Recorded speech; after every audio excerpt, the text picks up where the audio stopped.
February 15th, 2026. Kilauea's 40-second eruption rips open what looks like two new vents on Hawaii's crater floor. One was a lie, pressurized lava punching through hardened crust. But the other had been silent for months.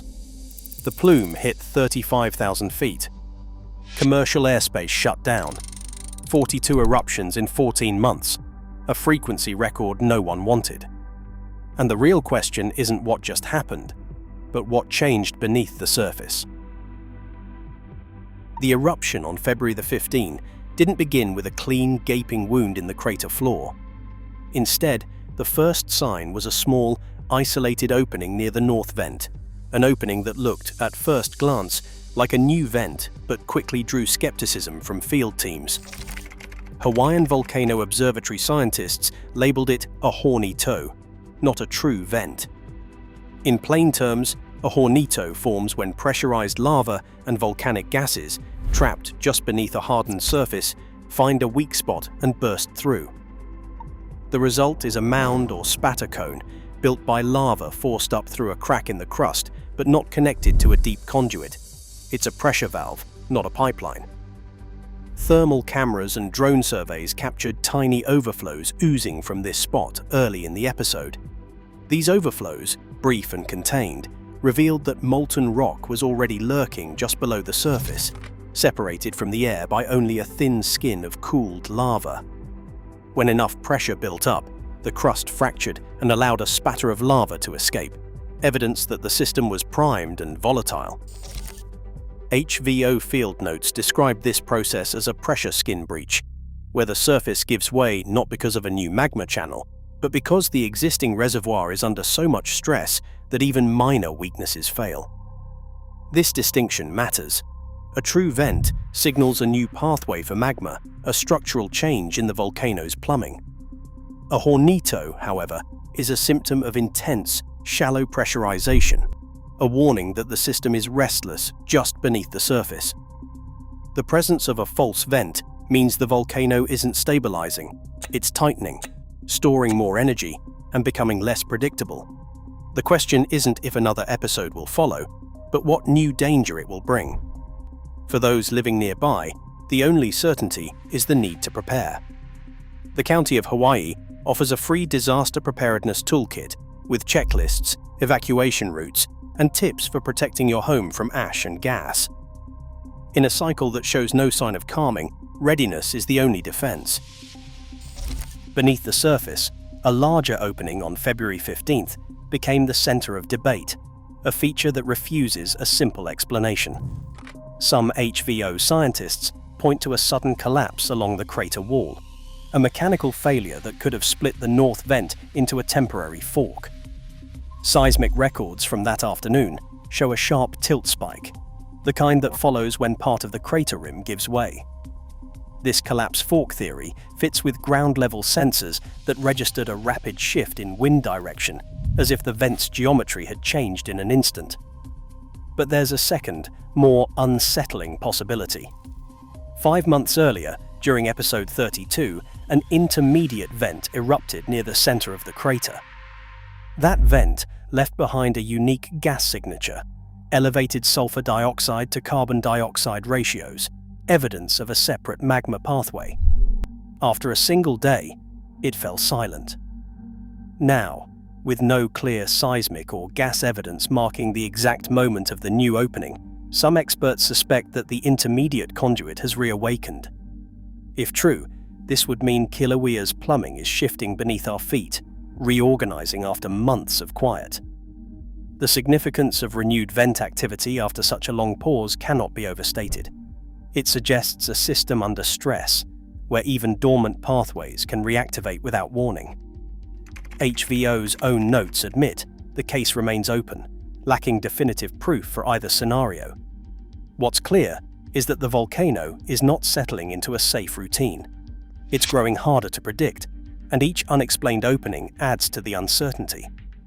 The question now is not whether episode 43 will arrive, but what new danger it will bring. For those on the island, the County of Hawaii's free disaster preparedness toolkit is more than a resource. It's a necessity. At 1:50 p.m. on February 15, Kilauea's summit eruption sent a dense column of ash and volcanic gases surging skyward. Within an hour, the plume pierced the upper troposphere, climbing to nearly 35,000 feet, well inside the cruising altitude used by commercial jets crossing the Pacific. This was not a localized event. At that height, the volcano's reach extended far beyond the island, entering the shared airspace of passenger aircraft bound for Honolulu, Los Angeles, and Tokyo. The composition of the plume was a volatile mix: fine volcanic ash, sharp glass particles, Pele's hair, and a cocktail of gases including sulfur dioxide and carbon dioxide. These are not just visual hazards. Volcanic ash at cruise altitude can sandblast turbine blades, pit cockpit windshields, and clog the sensitive avionics that keep modern jets in the air. Even low concentrations, measured in hundredths of a gram per cubic meter, can cause engine flameouts or force emergency descents. Unlike rain or dust, ash cannot be filtered out by standard aircraft systems. Once inside a jet engine, it melts, then resolidifies on turbine vanes, choking airflow and cutting thrust. The risk is not something pilots can simply fly through or clean up after the fact. It must be avoided altogether. The Federal Aviation Administration responded with a temporary flight restriction, known as a NOTAM, for the airspace above Kilauea. Air traffic controllers and pilots rely on real-time data from the National Weather Service and the USGS to reroute flights well before they reach the affected corridor.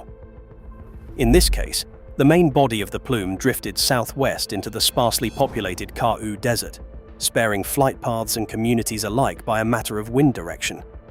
But the event was a stark reminder. A summit eruption at Kilauea is not just a local hazard.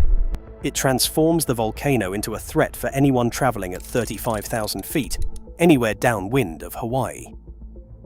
The next episode may not be so forgiving.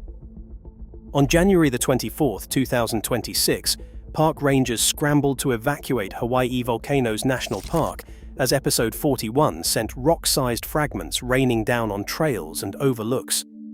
The eruption's fountain height was impressive, but the real threat came from the wind. Strong updrafts funneled tephra east and north, scattering debris across visitor corridors, closing Highway 11 and forcing the summit to clear out. The hazard was not the magnitude of the eruption, but the direction the fallout traveled. Hundreds of tourists and staff were caught in the path because the wind carried ash and rocks directly over the park's busiest areas. 3 weeks later, episode 42 arrived with even greater force. The eruption produced a denser, higher plume, yet this time the wind shifted. Instead of sweeping tephra over the park, the fallout drifted southwest into the Ka'u Desert, a barren expanse far from the main visitor routes. Communities like Pahala and Na'alahu received a dusting of ash and Pele's hair, but the park's overlooks and roads stayed open. The eruption's power was unmatched, but its impact on people was limited by nothing more than a turn in the wind. The comparison is stark.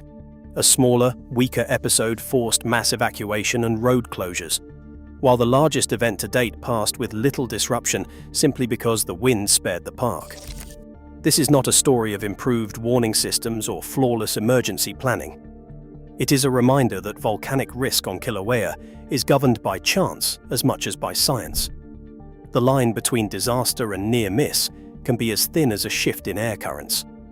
The volcano's danger is not contained, only redirected. With each episode, the system grows less predictable, and the next eruption could put any community in harm's way.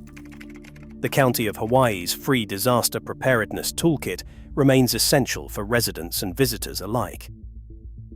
Readiness is not optional when the only constant is change. After the eruption on February 15, scientists at the Hawaiian Volcano Observatory turned their attention to the next threat. The forecast for episode 43 was not guesswork. It was built on the numbers left behind by the last eruption. Episode 42 had drained 11.4 million cubic meters of magma from the summit reservoir. In the days that followed, tilt meters recorded steady inflation as the crater floor deepened, a clear sign that magma was refilling the chamber below. By tracking the rate of this rebound, researchers calculated a likely window for the next eruption, between February 27th and March 13th, 2026. The model behind this forecast assumes a mostly linear supply of magma and a repeatable pressure cycle, turning physical measurements into a date range. But the system's behavior is not that simple. While the model can narrow down when pressure might reach a breaking point, it cannot predict the exact location or style of the next vent opening.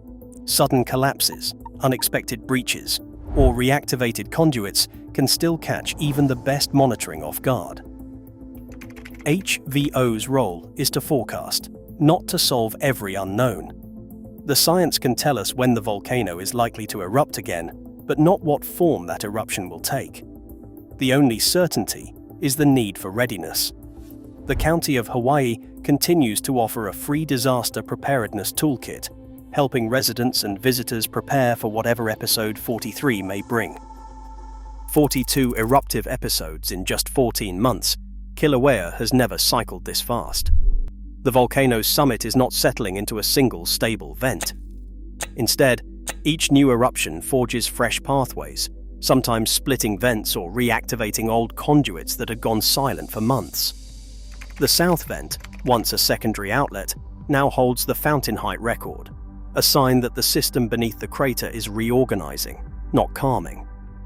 This pace of change is driven by the Hawaiian hotspot, a persistent plume of magma rising from deep within the earth, feeding Kilauea with a constant supply. Unlike volcanoes that pause for years between eruptions, Kilauea's plumbing is being reshaped in real time. The County of Hawaii Civil Defense urges everyone to prepare, not because the science offers certainty, but because the next episode could bring hazards no model predicts. Their free disaster preparedness toolkit remains the frontline defense in a landscape where escalation, not stability, is the new normal. A hornito forms as gases force lava through crust, debris collapse forks vents, and a swelling reservoir primes the next event. The plume's drift spared lives by luck, not readiness. Kilauea escalates, unpredictable, unstable. The question isn't if episode 43 erupts, but what it threatens. Download your free disaster toolkit below.